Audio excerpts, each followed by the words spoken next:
Hello and welcome back with the third panel on the first online energy and resources forum by EPFL Zero Emission Group. Let us get straight to it. We have looked at biodiversity this morning. We have looked at the course of digitalization just now, and let us now go even a bit deeper and pick one of the major carbon footprint creators. I mentioned it beforehand, and discuss the hurdles, but also the opportunities there. Let us talk about the building sector and its steps towards resource efficient carbon neutrality. Because if we look at the situation today, the building sector will have to face an immense challenge during this century. It should become carbon neutral by 2050, under the constraint that most of the buildings are already built today and far from being carbon neutral. How can scientific, industrial, and political actors collaborate to face this issue? And we heard on the panel before how complex and difficult it is, especially in the building sector. My three experts on this panel again, and it's not just the three experts, but it's also you who are watching. You can be part of it by submitting your questions to the webpage of the Zero Emission Group. Go to zero.emission.group, where you can pose your questions. And now, my three experts, I'm very glad to have here Claudia Binder. She's the Dean of School of Architecture, Civil and Environmental Engineering.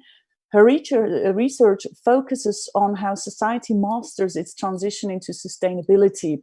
In her intro speech, she will point out two elements of her research. First, what drives transformation processes on a regional level?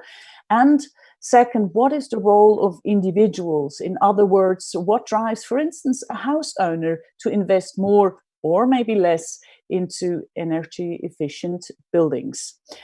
Then we will hear Guillaume Massard. He is partner at BG Consulting Engineers SA.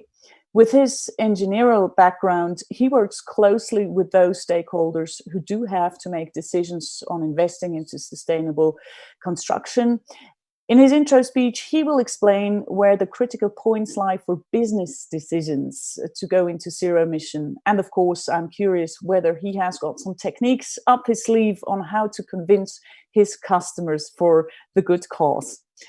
And last but not least, very welcome Roger Nordmann, a member of the National Council, and as a member of the Commission for Environment, Urbanism and Energy, as well as active member in different associations, for example, Geothermie Suisse or Swiss Clean Tech. So he knows about the pros and cons of different technologies, but also about the needs of people, and he knows what is politically doable.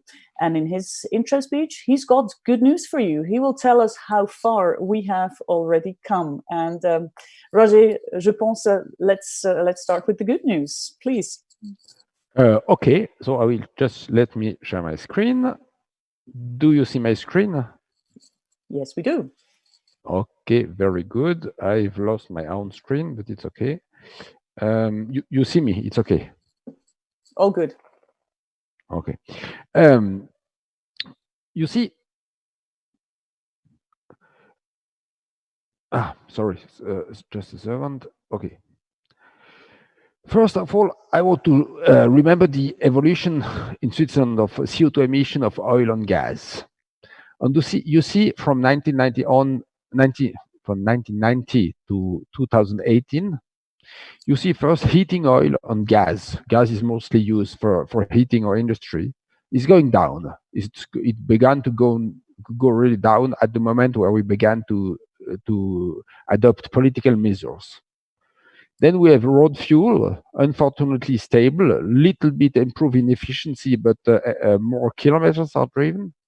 On the catastrophic plain fuel, we don't see it in the statistics because due to the old setting of Kyoto and then the Paris, it's not really in the statistic. But nevertheless, it's polluting. It's even worse than ground on the ground than CO2 on the ground.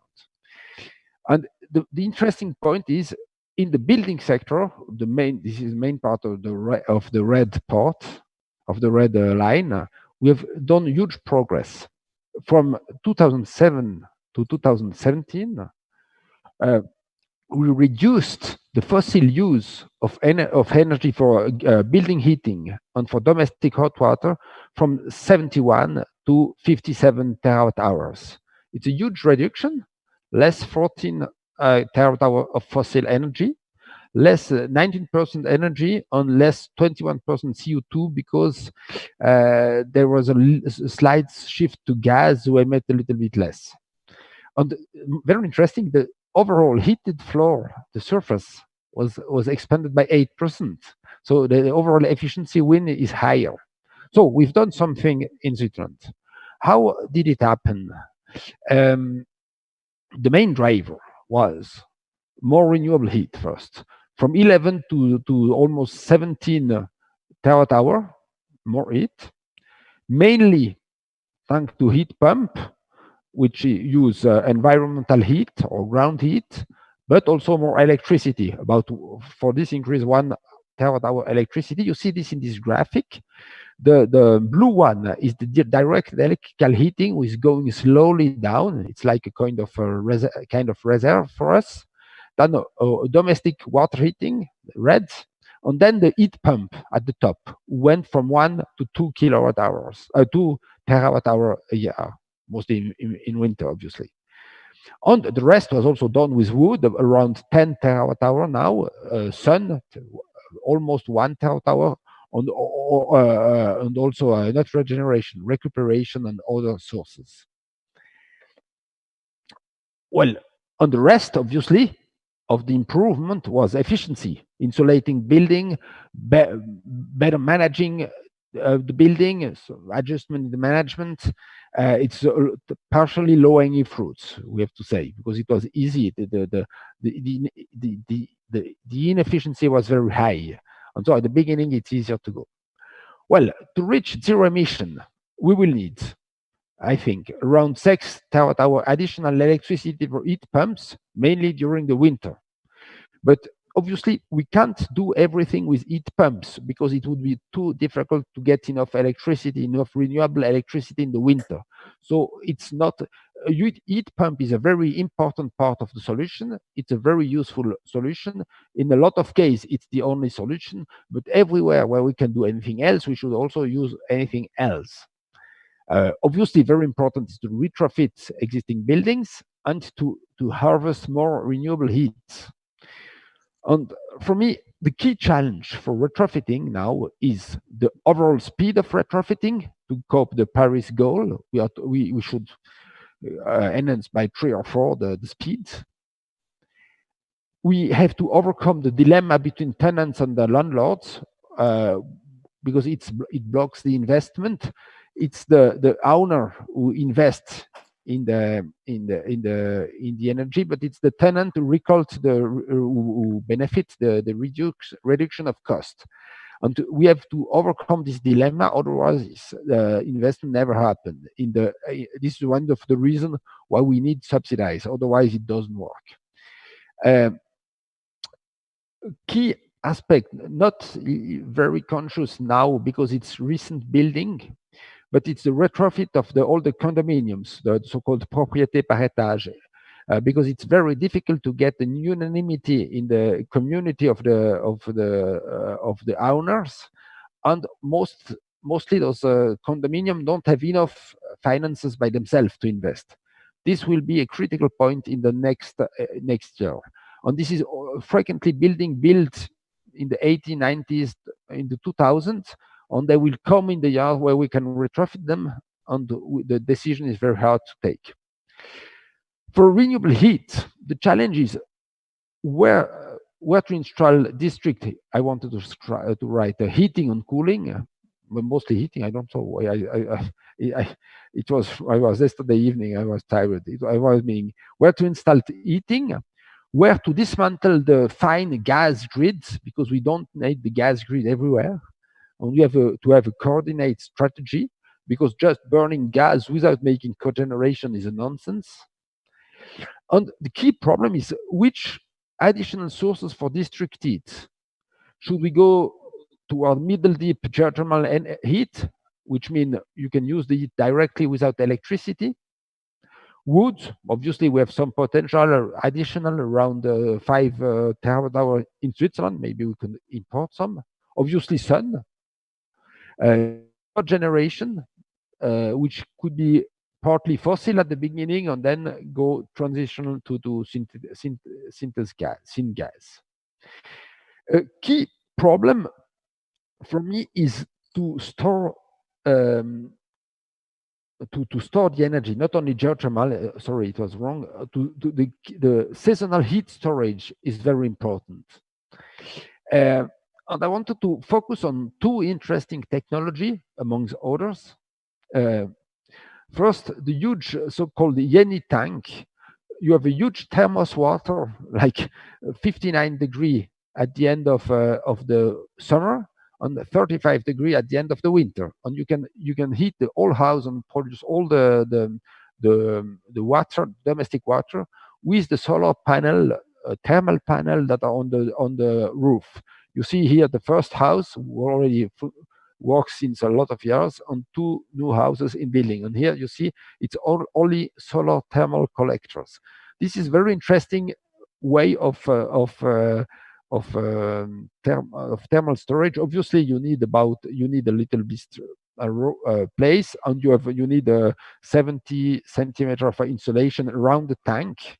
But the energy waste of the tank is coming in the house, so it's not really loosed. The other very interesting technology is to make a heat pump regeneration, because if you extract heat from ground, the ground get cooler and cooler and cooler, and it never goes back to the initial temperature. You have a thermal depression, and if you put a little bit heat during the summer, if it's a dry underground, then you can regenerate the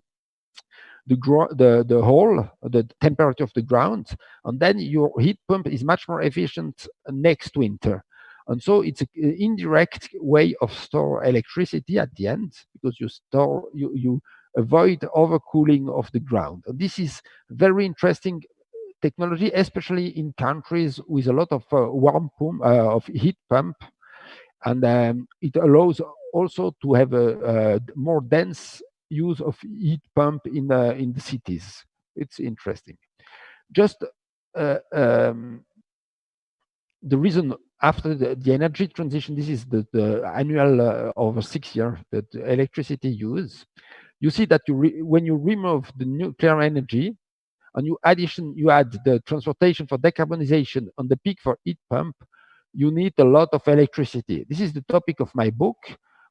I only show this to show you that it's not very realistic to do even more than that with heat pump.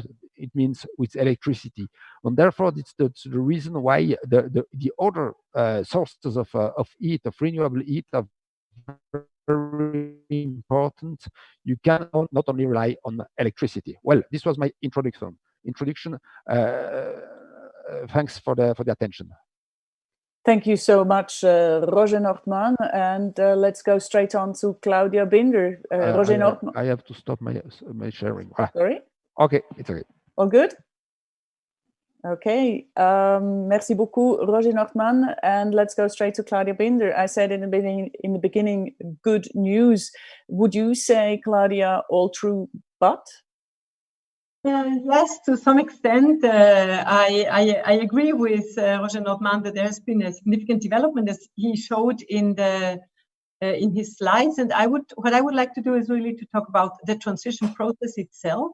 So on the one hand, what is actually a transition in the energy area that we are envisioning? And I will show some case studies from my former activity that I had in Austria and in Germany, but I believe that is very, very likely to be similar in Switzerland. So let me start with the first slide, namely what is actually a transition. And what you can see here is that the transition process starts with a pre-development phase. It then takes off, accelerates, and ends up at some point where it stabilizes. And the idea is that it will stabilize as the goals of the Bundesrat are kind of in the energy strategy 2050 with a certain amount of energy consumed. And consumed in Switzerland in the different shares of the different elements. So if we disintegrate this transition process a little bit, let me show you what we found while analyzing an energy region in Austria, which started the process already in 1996. So here I want to focus on the question, which factors affected the transition of this energy region? What you can see here is the development of different indicators across time from 1990 to 2010. And in black, you see the energy production and the use of biomass, because this was a biomass-rich region over time. And in green, you can see the infrastructure that was built. What actually is very interesting is looking into different milestones, namely visionary milestones, on when did the vision start, institutional milestones, when was this energy region institutionalized, when did people say, we are an energy region, physical, when was something built, and for Austria, very important, institutional, namely when they joined the European Union. So what we can see in 1990, there was a vision created by an engineer and the mayor, who were in a very economically weak region. And they decided that they wanted to foster the region using the resources the region had available, which was biomass. How could they do so? By transforming biomass into energy. So this was their decision. Then they built something. After that, then they joined the EU. They institutionalized the energy region. They got access to funding. They built something else, and so on. So the first thing you can see is that usually we have first an ideology, then something gets implemented or gets built, then we have the second step, and so on. So there's the social and the physical milestones, they interact with each other. The other thing that you can see, and that I'm not able to really show you very nicely in here for some reason, because I don't have a pointer, is that you can see that only after 10 years, 1990, only in the year 2000, if you look at the black lines, you could potentially measure the success in physical terms. So only by then you really measure an effect. So this also shows us that we have to be somehow patient, and this is also the numbers that Roger showed before indicate to the same type of dimension, that once we start in 1990, then already 10 years later, we can measure something. So this is the first question. And what we also found when we ended up in the year 2000, 2010, there's kind of the second type of transition starting. And the second transition has to involve more stakeholders than just the ones building things at the regional level. And these are the households. So we started investigating into the second question that I want to put forward here, namely, how can we conceive a transition in the building sector, and what are the parameters triggering this transition at the level of the individuals? And what we found here is that typically the decision when you decide either to renovate your house or to build a new house regarding energy efficiency follows, in summary, three main steps. So first, you orient yourself. You get kind of the idea that you might renovate, the idea that you might build a new house in an energy efficient way. And after this orientation phase, the outcome is the highest preferred energy standard. After that, you go into planning and implementation. So you talk with architects, you talk with engineers, you talk with heat specialists, and the outcome is a selected energy efficient standard. And afterwards, you evaluate, and then you evaluate what the standard was today and what would you recommend to a friend. The only thing that I can tell you is from the orientation phase to what people at the end implemented, so what they originally preferred until what came out at the end, the energy standard decreased from A++ to B or C. So this was a recommendation by the architects, the recommendation by the engineers was so that they ended up with a very fancy house, which was not so energy efficient. The second thing that is good news, but that is really good news, is that what they selected at the end, they were satisfied with it, but they would recommend to a friend always a higher energy standard for some reason.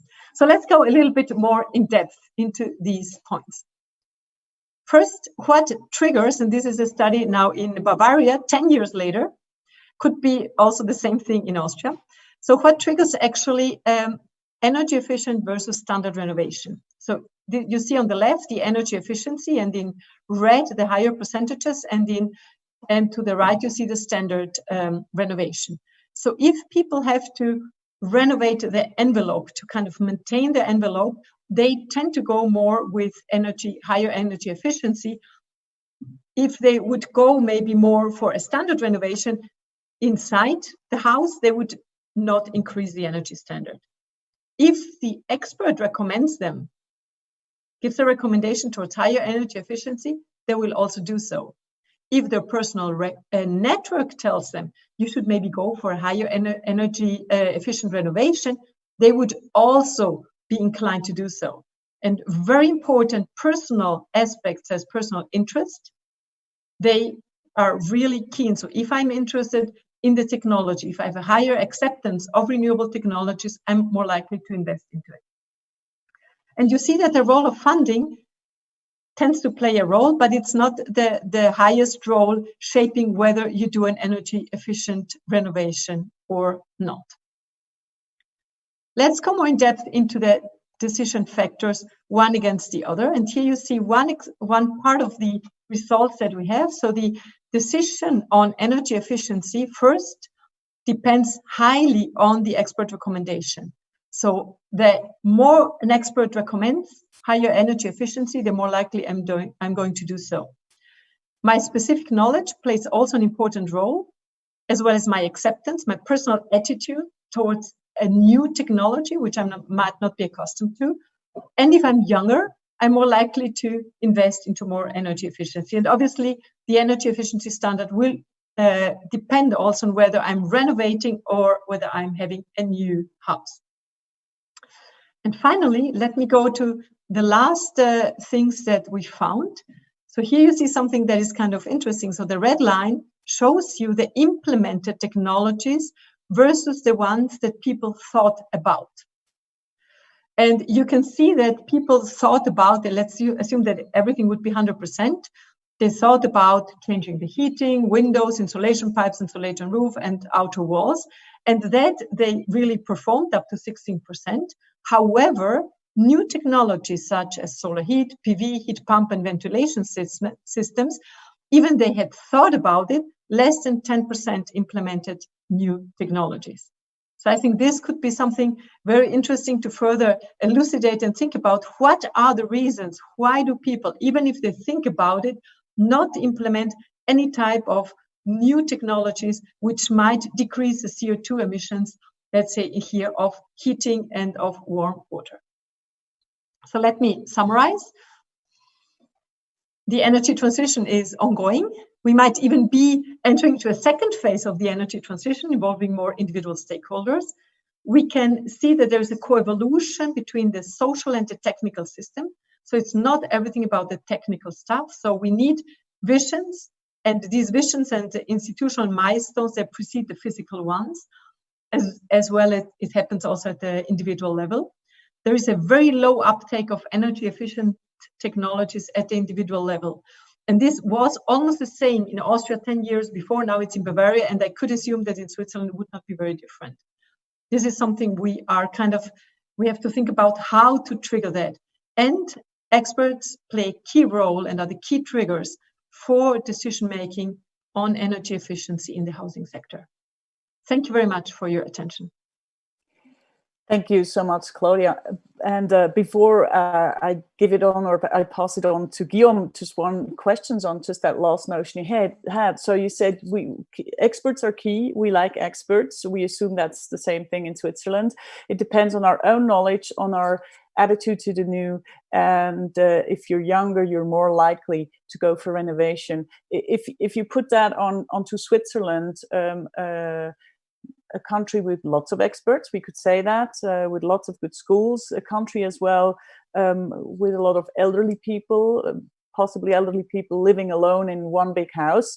What would you say or think if the attitude towards renovation is like that? What is the attitude towards renovation in Switzerland?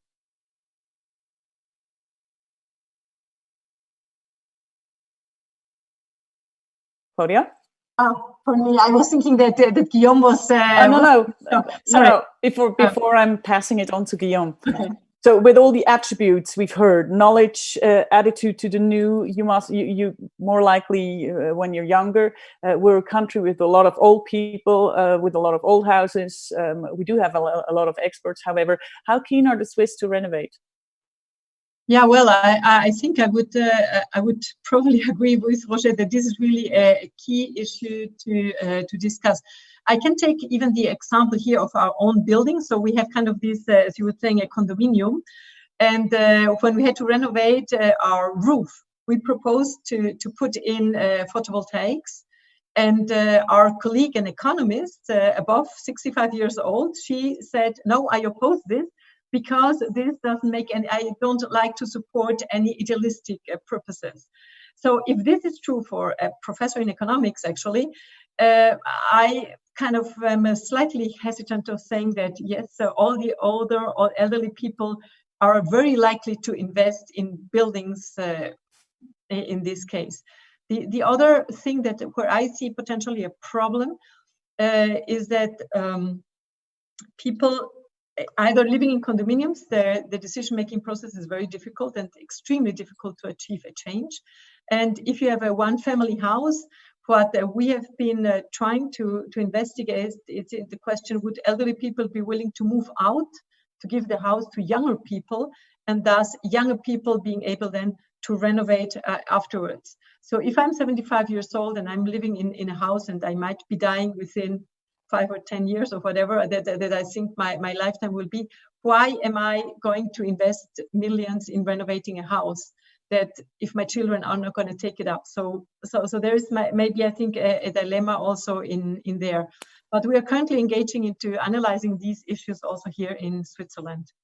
But fortunately, we don't have only economic professor pensioned in the pension.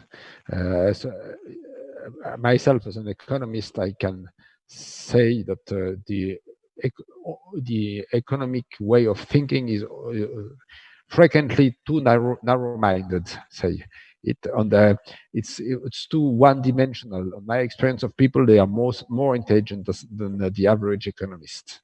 Thank God, Roger, we also have idealists. Yes, completely. Yeah.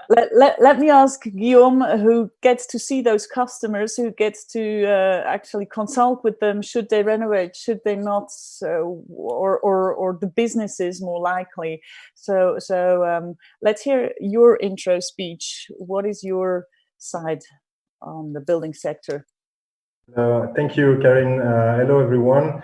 Yeah, I'm from BG Consulting Engineers. So basically, thanks, Claudia, for we need to talk further about how the experts actually advise the whole market, and this is a key point.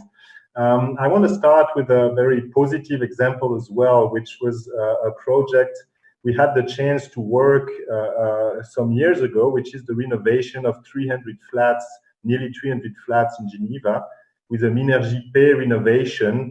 And actually, it's very interesting because it's a cooperative. So it's 273 owners that actually had several scenarios in front of their on the table, and they actually choose in already 2011 the most ambitious one, which was doing a fully autonomous house.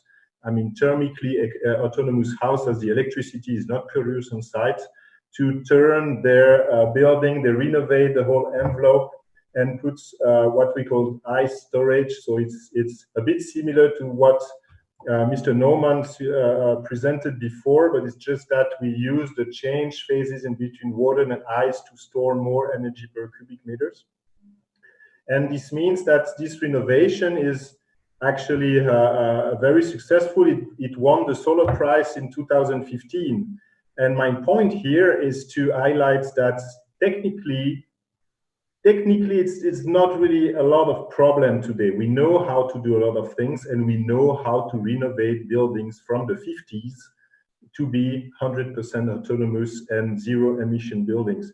The problem is, how do people choose to do it? And I have to agree as well, Claudia, how the whole value chains, the engineer, the architects, the owners, the portfolio manager actually accept or not, and how far do they accept to go.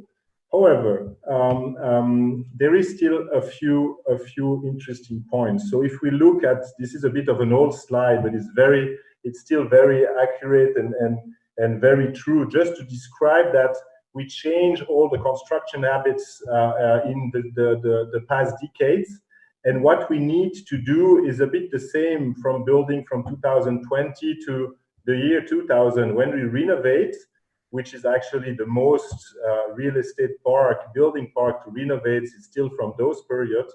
We need to go down as much as possible in the energy consumption after renovation.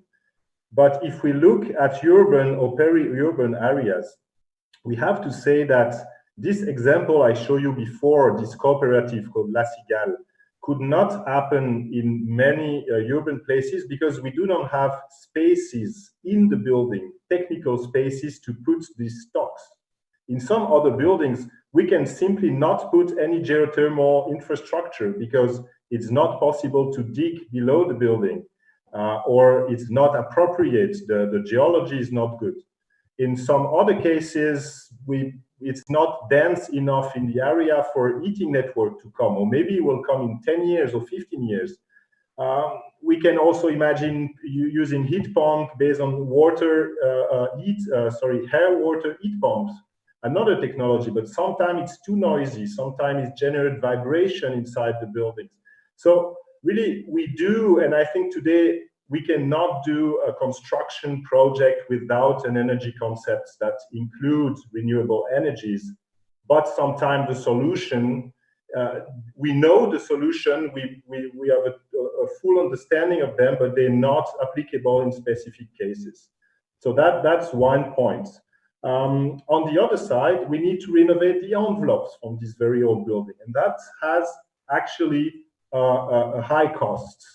And I want to show these slides. It's a bit complicated. It's actually a work we've been doing with EPFL based on real projects from our company, which compares actually the total life cycle cost of a new building here, which would build was I will say the typical standards and a Minergie P version. So with this energy efficient label, which actually would increase a little bit the building costs, but actually the rents will be higher for the portfolio or the owner. He can rent them, usually he can gain 5% more space to be built, but now some states they have removed this incentive. They also will probably increase a little bit the exploitation charge, the maintenance charge, because these new energy systems, with if you have heat pumps, if you have solar photovoltaic or thermal photovoltaic, it's need a little bit more maintenance. But actually, normally they can increase a little bit the rents, and the tenants, they will pay less charges. But if you look at here, here in this example, the tenants, they will pay about 13,000 less charges per year, and the owner will, by building this Minergie P building, he will earn a little bit more money, about 90,000, which is actually in the trade-off. We see this is a bit of inequality, so this is something we need to work on to make it better, to make it more balanced in between the tenants and in between the owners. But usually these incentives, they change as well. And also the difference in between the building costs or the renovation cost, it gets really higher. And this is not really in favor of having positive decisions by owners. And on my last slides, this is the kind of models we do now for real estate portfolios. So we work for a lot of different clients, which have dozens, actually, even sometimes hundreds of buildings. And the importance is actually what decision they make, so where they put their own standards and why they do it. So they do it more and more. We can really see a trend for the last 4 or 5 years with sustainable development goals. So they have that internally in the portfolio management, and this is very positive. The other factors, it's commercialization of new buildings or marketing. So these are reasons for them to act for their own benefits, and then this is not always in the full benefits of the sustainable development. But the key here factor, and I go back to what Claudia said about the human factor and the decision factors, is if you decide to do every renovation with 1 degree more sustainability, 1 degree, all renovation are Minergie, then you will have this curve that will change very, very fast. And these impacts, they are great. They can be really with high potential. The problem is that the investment in those sectors are still calculated with return on investment, and then having really decisions that change the game, so that if you see on this slide, in 20 years, you will be around the whole B to C category. So these are these energy label on the A, B, C, D. How do we make this go until the A category? And this is still a challenge, because as I mentioned before, the investment decision, the economical trade-off, but also sometimes the availability of technical solution specifically for each building is not always guaranteed. So I'm going to end there. I hope I gave you a few insights on this engineering work and decision making for owners on their portfolio, and I'm happy to take questions as well. Wonderful, thank you so much, Guillaume. And let's stick to that human factor. You said the problem is thinking return on investments when it's about buildings. If you look at the entire situation, what it is like where can you get actually interest? If you put your money in a bank, there's no more interest, right? So you put it in a building maybe, and you hope you get something back out of there. I mean, as long as that doesn't change, it doesn't look good, does it? No, it doesn't look good. What we have to realize is that owners from buildings that are 30, 40, or 50 years old, these buildings, they are actually quite profitable. And so we have to also imagine that in my knowledge, actually a real estate portfolio use these benefits to invest in new projects. And these new projects very often now, because of the legislation, they are much more efficient, much more sustainable. So at some point we use the benefits from older building, which have a higher gain, to finance new projects. So actually it goes into the good direction. The problem is that we do not reinvest enough money in this old building. But this is a trade-off again, because if we invest more in renewable the old one, the portfolio would probably less invest in new buildings. Anyone who'd like to add something? Yes? Maybe three things. First, I wanted to come back to the presentation of Professor Binder. I think it's a key point to have the right expert and to enhance to improve the formation of architects. Because architects have a lot of different parameters, also aesthetical and cultural parameters, and they have a lack of understanding energy mostly. Even young architects, because it's not very evaluated in the formation. My feeling, and they are the key expert for the decision making in buildings, and therefore it's very important that they improve. The second point is to what Guillaume Massa said. From the point of view of an investor, the value of the ground don't change. But if you invest in the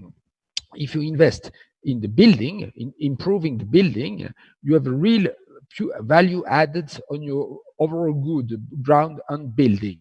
There was a very interesting study of the Banque Cantonale Vaudoise who shows this very well. And the third point is a study of EMPA in Zurich, EPFZ, and they have made an overall countrywide optimization, and they show at some extent sometimes it's better to make a good district heating than to try to renovate an old building which is difficult to renovate but not too bad. And also, at some extent, it's interesting to erase this and to build a new one on the same surface with higher use of the ground and with a higher overall performance. And I think this overall optimization is very important. And whatever in the CO2 law, the bill that we are the Senate already decided, and we will decide it. We'll discuss in June. It's written that you have a maximum value of 20 kilo CO2 per square meter if you change the heating system or renovate the heating system from 2023. On every 5 years, it's a step of 5 down, 15 which means 15 kilo in 28 and so on. And if this is accepted, it's a strong driver, because it's an obligation. If you change your system, you have to reduce your fossil emission, and you can get it with renewable or with insulating the envelope, or both together. But it's quite a strong path, and it's not only financial incitation; it's also an obligation. Well, I hope we win this vote in Parliament, and then we win the referendum. But then we have a strong leverage on this. I see you're bringing on quite a few points there, Monsieur Nordmann. Let me get back to those architects quickly, because they were in discussion on the last panel as well. And you mentioned, Claudia Binder, you said in the head, people think an ideal, they think A++, and they end up with B on the energy rating. Is it because of the architects? Would you agree? And what do you teach them at school?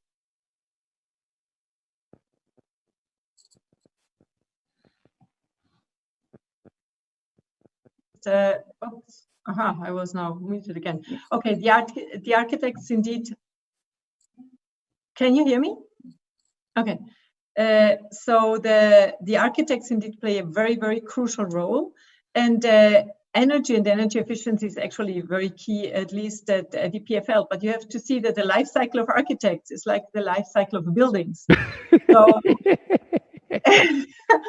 what we are teaching them now, actually, the architects who are recommending things now, they did their studies years ago. So this is really something. If we start innovating now and teaching the architects innovative building technologies now, this doesn't mean that all the other architects, they are implementing them already the same. Quick idea. Dentists, doctors, whoever needs to go back for studies in order to be accredited within their profession, maybe architects should go back to school. Yes, you can propose it to the SIA. So I think this would then be really regulated by one institution that takes care of it. I believe that architects actually do go do education themselves, and I also believe that they are really aware of energy issues. I think there might be really a dilemma of kind of, what can I do that looks also beautiful and nice and fulfills the needs of the tenants, and versus the energy efficiency. So there might be a dilemma there. The other thing that I think that one could inquire more and look more into is kind of, which function should housing have for whom? And if we look how the different functions of housing can be then dealt with in a different way, or in a more kind of, how would I say, energy efficient way, then we will be able to link both, on the one hand, what people need and want, also from the point of view of architects, with sustainability and energy efficiency. Because one thing that we found, yeah, like as in, what do you mean? What function housing will have?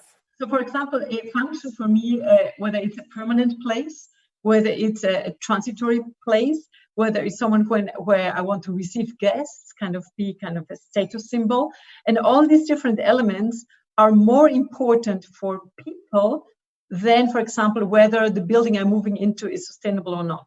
So in our survey where we looked, what is the role of tenants now, whether they move into an energy efficient building or not, it plays a neglectable role. It's not statistically significant at all. So it is not relevant currently, also for tenants. So tenants also play a role in the demand of their housing for energy efficiency. Do you look at factors like that, Guillaume, when you consult with customers?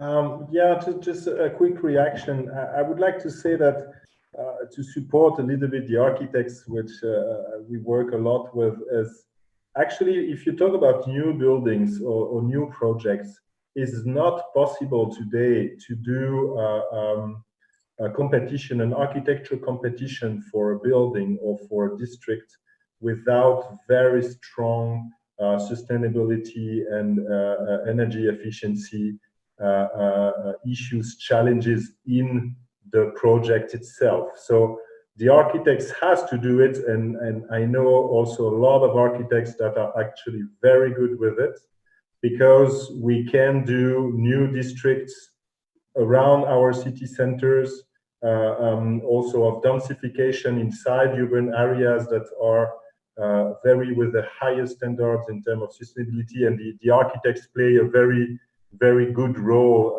and very big role into it.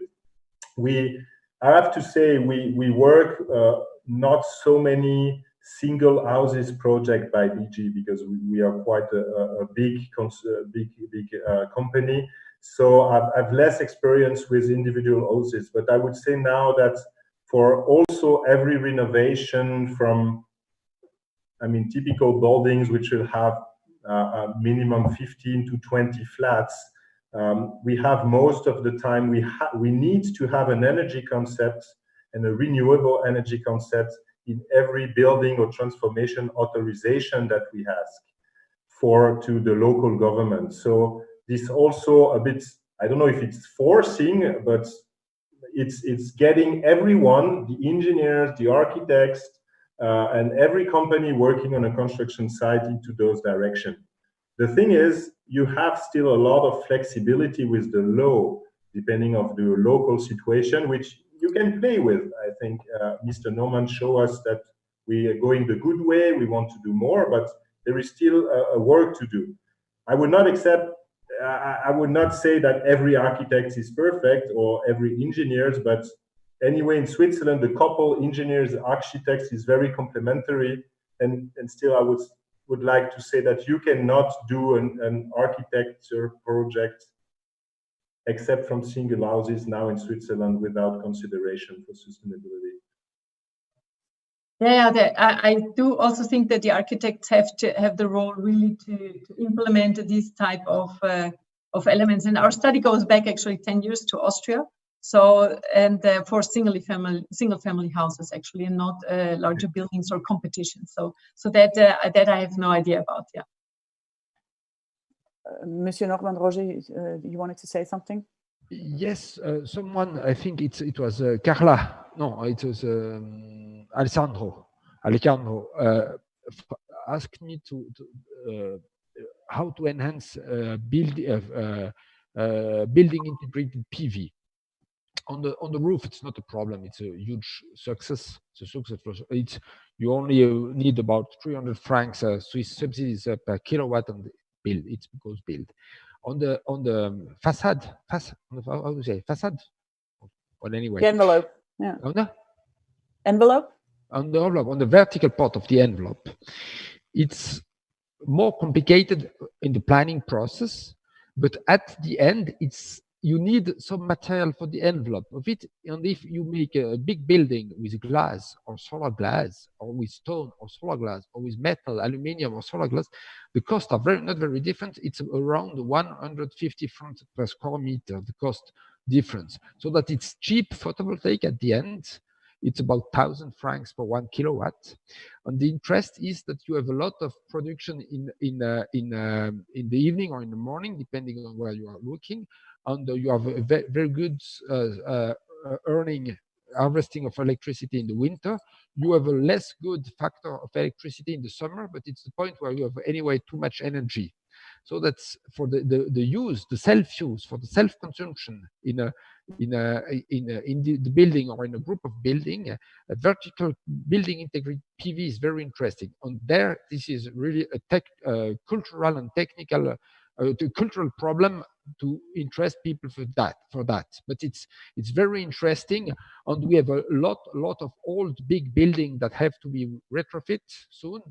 and this is a very interesting option. And we have 2 factories in Switzerland who are manufacturing the panel on demand exactly corresponding to the need of the building. This is Megasol on one hand, on the 3S solar system. Both are making on-demand building integrated pieces that you can put vertically. Also, Schweizer Metallbau is also working on this field. It's a field with a huge potential, but it needs a lot of goodwill of the architect, because it's a work to plan in detail the facets. I like the idea of the progressive and solution-oriented discussion at this point. Let me bring in the question of John McLeod. He said, it's a viewer. He writes, "We have to renovate an 1850 house, and I know many owners like that. There is no choice. This is where subsidies are essential." I guess this question is for you. For me? Mr. Normand, yes. Yeah, obviously. Sorry, yeah. I am the guy who enforced the building program in the law, the Programme Bâtiment 2010, or further on. So it's clearly for me, we have a market failure. We have a lot of different market failure because the externalities are not counting, because the reason to the investment for the owner is not real of investment, the real reason, the real time horizon of the materials, and so on. We have a lot of problem on the subsidies can correct this market failure, basically. Obviously, making the fuel more expensive, making enhancing raising the CO2 tax is also foreseen. It helps everywhere when the payer of the fuel is the decider of the investment. But everywhere when you have a difference, or everywhere where you have special interest to defend, like aesthetic interest, you have special situation of a retrofit or like this, or tenants or like this, then subsidies help. And I think we should enhance subsidies, and maybe I am working to think first to conceive, and maybe after to establish a new program with a special higher rate of subsidies for increasing the efficiency of the building, and in exchange the owner has to accept not to raise the rent. The rents. And this would be also for social reasons, for to improve the social acceptance of building renovation. All right. Well, let's give the question into the rounds. Subsidies and as a thank you, basically not rising the rents. What do you think, Claudia and Guillaume? Well, I think it's an interesting idea, obviously. But what we saw is actually if you have subsidies explicitly for increasing the next step in the energy efficiency, so that really can help. So if there are really explicit funds for energy efficiency renovation, it really tends to support the decision of farmers to go all house owners to go beyond that. Whether they would not increase rent, then I think the subsidies would have to be rather high, because investment costs are really huge if you want to renovate a house. So at least this is my experience. We have a house that's slightly older than 1850, and we calculated the payback time. It's about 40 years or something like that. So this is also an idealistic project. And there really the laws kick in very highly. And I think one should think maybe also about at a political level, what is it that you want? Do you want to increase renovation rate versus do you want to increase renovation depth? In a study that we looked into, in a very simple simulation study, we looked into these 2 different options. I could show with a slide, or I can just say the results in a nutshell. And actually, yeah, thank you very much. So if you look here at the left side, you see the change in you see the energy consumption per square meter. And you see the amount of buildings that have a different type of energy consumption in square meters. And you see above the renovation rate, as it was then in Austria, was 0.8%, and these were the energy standards put forward at that time. But we saw actually that energy consumption in general, given only these standards and this renovation rate in this area, would decrease by almost 40% until 2050 without doing anything on surplus. If you increase the renovation rate, you then achieve obviously a higher amount of buildings which are not very super high energy standard. And the final, this is the first line with the gigawatt hours, you can see that the final energy consumption is slightly higher than if you increase very, very much the legislation rate and go very, very deep into the amount of kilowatt hours per square meter in years for the different buildings.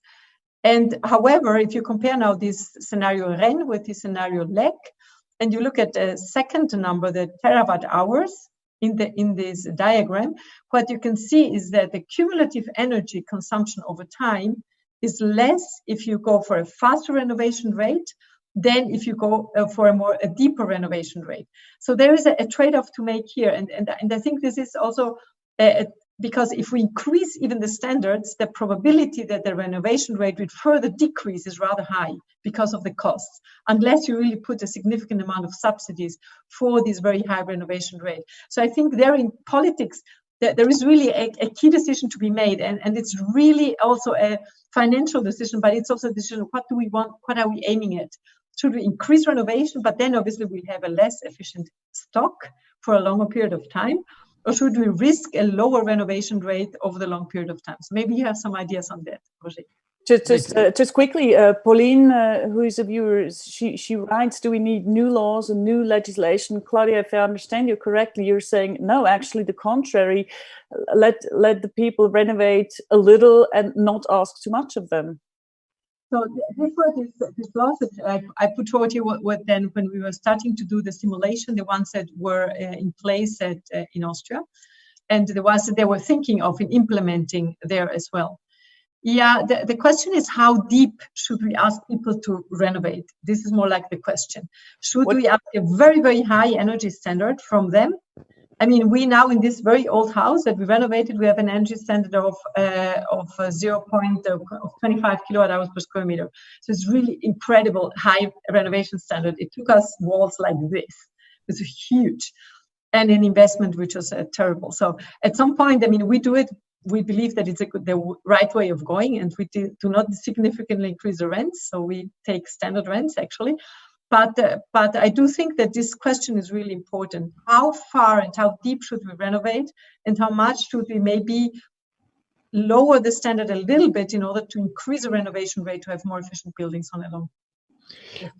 Well, there is an interesting study of EMPA2, the same, on behalf of the cantons, and they are thinking of the next step of the program Bâtiment, of the subsidies, and the idea would be to go away from subsidies, a square meter of insulation, a square meter of window, or a square meter of that or this, and to say we look at the overall efficiency of the building, and we make a calculation, and the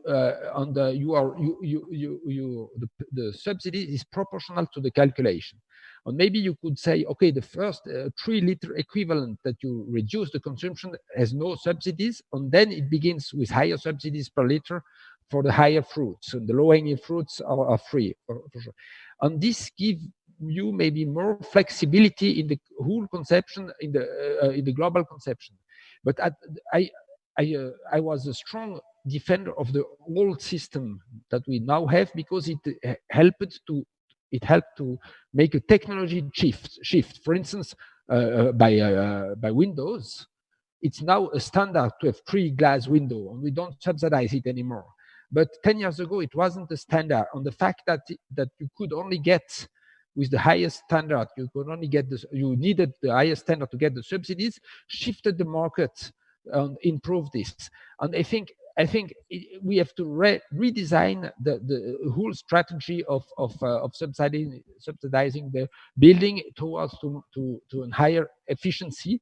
But we have also we have done huge progress in the technology, in the know-how, in the way. And the problem is most to enlarge it in the way that all the architects use those goes in that way, because on the help the owner to decide. Problem, it's very complex to decide, to get to the decision. Yeah, very interesting. Yeah, I think it's a very good idea to move forward into a kind of a more flexible type of subsidy, and without having a very kind of strict one. Yeah. Okay, ladies and gentlemen, we've got like approximately 10 minutes left. There's a couple of things I still wanted to address. One of them is, we heard even in the panel before, that in construction you have a lot of stakeholders who have to work together and who might not agree, be it the owners. Is it like, for instance, I think you mentioned that, Roger Nordmann, when a lot of people own a building together, so until they just finally make a decision. So what would be good ideas to get people to work together? There's this one thing I've heard of, it's the BIM, Building Information Modeling, where you basically create a twin of whatever building there is, and you can put in all the figures and numbers and materials and find out, how much it costs you now, how much it costs you in 20 years. So it might be a possibility to get people to actually collaborate and understand the others, or to just use good materials. What do you think? Audio. Yeah, maybe I can say something about that, because we work with BIM for a couple of years now. I want to say two things. First, BIM is a very, very powerful tool, but it's also a very, very complex tool to be set up. It's required every techniques from the architects, all the engineers, and all the stakeholders to work with a very revised working process, and it requires a lot of data sharing and also data storage and transfer. So I would probably say that the environmental impact of data management and digital tools management from a BIM project is probably not much better than a whole project 2D or even a paper project, because it generates really a huge amounts of data, and we know the impact of data. I also want to add a second point, which is we can perfectly do life cycle costing like the one I show in my introduction without a BIM model. We can perfectly do a gray energy study on the entire life cycle of the construction and the life of the building without a BIM model. So I would tend to dissociate a little bit the issues. BIM is very good for professionals to collaborate, but to convince owners from individual houses or condominium, it's still very complex. You can even do virtual reality to show what will your building look like after a renovation without having a BIM model, just by doing a virtual reality of what will be next, without having an entire model with every techniques, every pipe, every vans that is designed. So BIM is a great potential, mostly for the industry, for hospitals, for very technical buildings. Otherwise, I would tend to dissociate a bit the opportunities that we can use them for. But I said in the beginning, Guillaume, I was curious what you have got up your sleeve to convince actually house owners to go into renovation. What do you tell them? Actually, usually customers or any players come to us because they have a project in mind. Or if we work with a portfolio, they tell, okay, we have 300 buildings, we do 5 renovations per year. So in any of these situations, the question is, we start asking questions of where they come from, how is the building. We usually do visits, we audit the buildings, and then we try to provide them with the best solution. We've done recently a study for the Swiss Federal Office of Energy about comparing the life cycle of renovating a building with a gas, changing from gas to gas, a more efficient gas burner, but still gas, or switching to a heat pump, and mostly water heat pump. And the arguments to convince the people, they are difficult because we need, and Claudia Binder said that before, we need to convince them that 15, 20 to 30 years feedback on investment is still a very good investment. So we use other arguments as well, like the maintenance, like the price of the connection to the gas networks, like we use arguments as well on I tell that you before, if it's portfolio, the marketing or the commercialization of those. So we use all those arguments, and finally, I have to admit the price could make a lot of difference. But depending on the building setup and how it was built when we retrofit, sometimes we come even with not that high a price with very good solutions. So I think the thing is to get also the industry of innovative ideas of renewable energy to get into the market prices for the future, and that's how really we can also speed up things.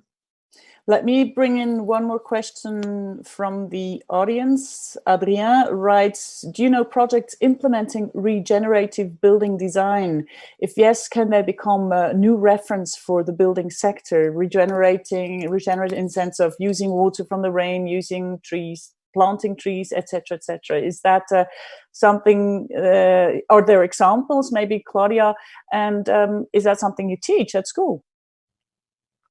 Oh, since I'm an environmental engineer, I'm not an architect, but I believe the architects teach really in that respect. And actually what I wanted to add to what Guillaume was saying, so we are planning to use, for example, digital fabrication for also reusing materials. So in the sense of a circular economy, I mean, buildings produce the largest amount of waste in our society.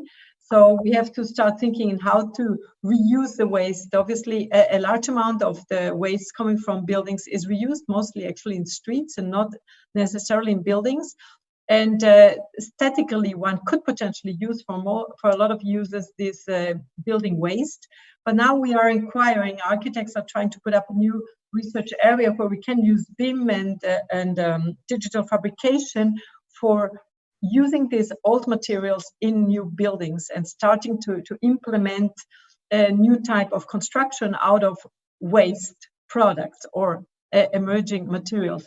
And so I think that is very promising, and this is a way we should also really aim at going into, and maybe also there in the area of subsidies, one could also think whether building with waste concrete or something like that could become something one can foster a little bit more than nowadays. So it's being used in, I think, Minergie Eco here in the Zurich area, but still, nevertheless, it's still too weak, and I think one could go one step further in this circular economy point of perspective. Time is almost up.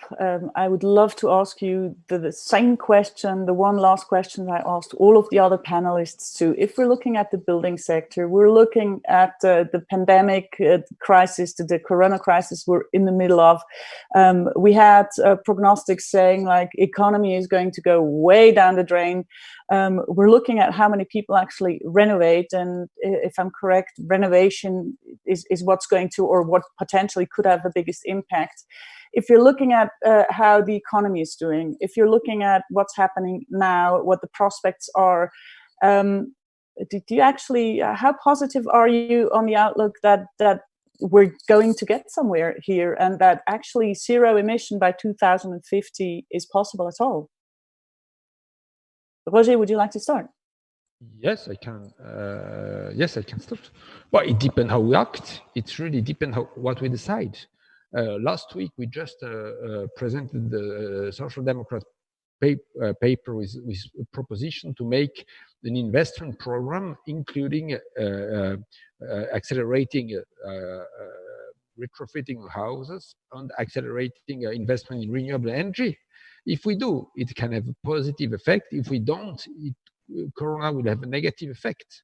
So it's dependent on the political decision we will take. We have done our proposition. It's on the, if you want to have a look, it's on the homepage of the Party Socialist. You can also go through my own homepage. There is a link. And your personal opinion? Are you positive? Bon, there is a conscious who is coming, conscience, an awareness who is coming that we have to change.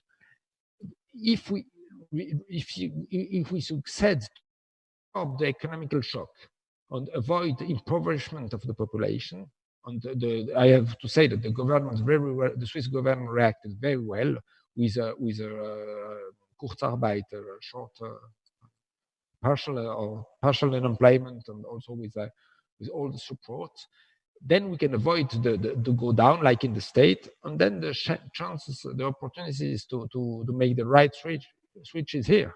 But if the SVP, if the Swiss People Party blocks everything, then we have a problem. And the next step is the CO2 law. On my next meeting in a quarter of an hour is also on this topic. All right, good luck to you. The last two answers, COVID, what is it going to do to society and especially to the building sector? Guillaume.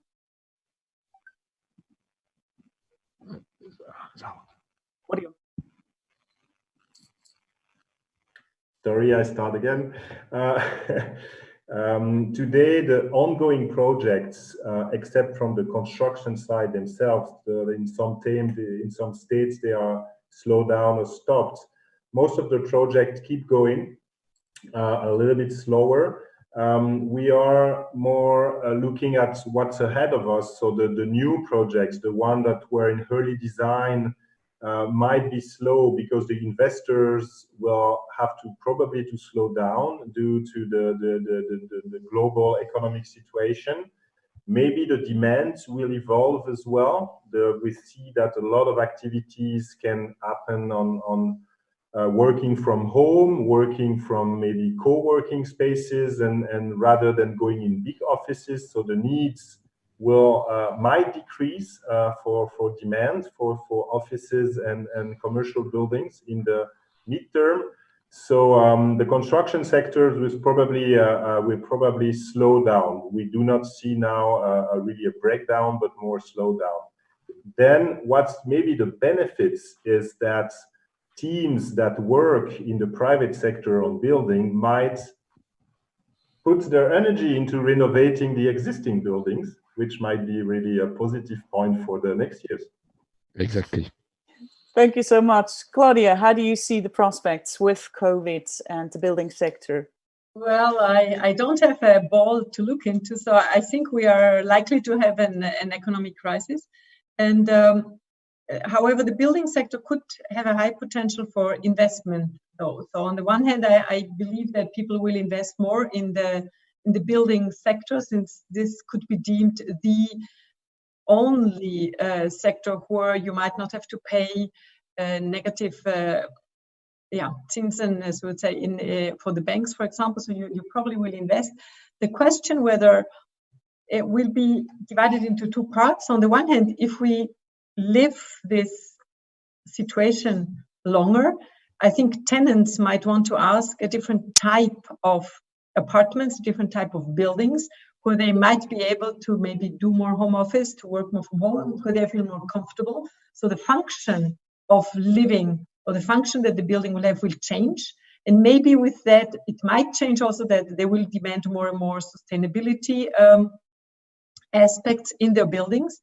On the other hand, depends whether the owners of the buildings, who they are, and whether they have sufficient money to invest into renovation and that. So I think what was proposed by Roger, that the different type of subsidies in order to support renovation beyond these maybe first barrels of oil or something like that, would be essential to really further develop the building sector into the right direction.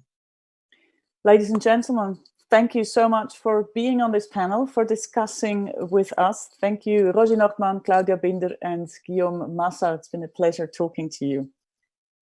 Thank you very much. It was a pleasure as well. Thank you. Thank you very much.